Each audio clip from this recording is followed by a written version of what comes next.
Lake Mead's water level has never been lower. The American West is facing its most severe drought in human history. Research suggests conditions are drier now than they have been for at least 1,200 years, and, compounded by the effects of climate change, will likely persist for another decade. Communities across the region are contending with the consequences of less water. Unmanageable wildfires have burned millions of acres of land as crops withered and air quality declined. But mounting concerns about the mega-drought seem to reach a peak in recent months, when its repercussions became startlingly clear at Lake Mead. The reservoir, the country's largest by volume, sank to record low elevation levels this summer. Photos revealed cracked earth and barren canyons, while satellite images showed the reservoir's shrinking shorelines from space. Missing persons cases reopened after human remains resurfaced in the receding reservoir on 5 separate occasions. A sunken World War II-era boat and schools of lifeless fish turned up as well, and fears that Lake Mead could soon sink to dead pool status prompted unprecedented cuts to multiple states' water supplies. This was the second round of water cuts imposed since a shortage was declared last year in the river's lower basin, where resources have historically been stretched quite thin. It comes as federal demands loom for more significant cuts to stave off a catastrophic deficit.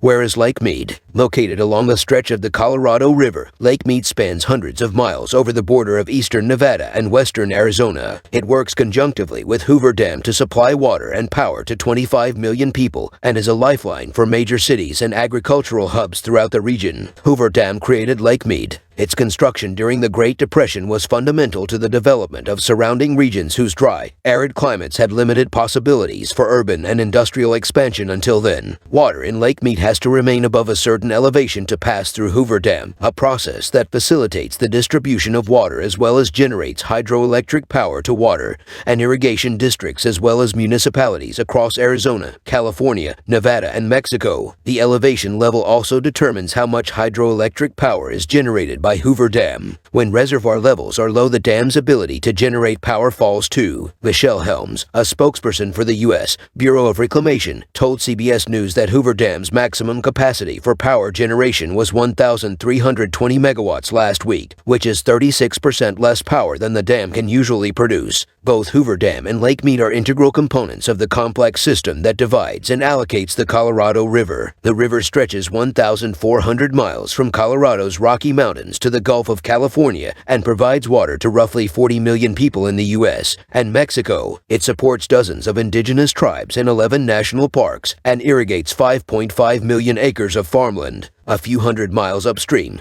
the Glen Canyon Dam created another critical reservoir called Lake Powell, which, together with Lake Mead, collects and stores a significant portion of the water sustaining the Colorado River system. Loss of power from Glen Canyon Dam during a season where energy consumption typically increases, like the summer, could destabilize the surrounding power grid, according to a report by the energy watchdog group NERC. Following years of steady decline, Lake Mead plummeted to its lowest elevation since 1937, when the reservoir was filled for the first time in July. At 143 feet above sea level, the number recorded at Hoover Dam came dangerously close to the 1 feet threshold required to operate its hydropower turbines. Water elevation at Lake Powell, which feeds hydropower turbines at Glen Canyon Dam, stood at 26% of its total capacity, while the capacity of the Colorado River as a whole was just 10% higher.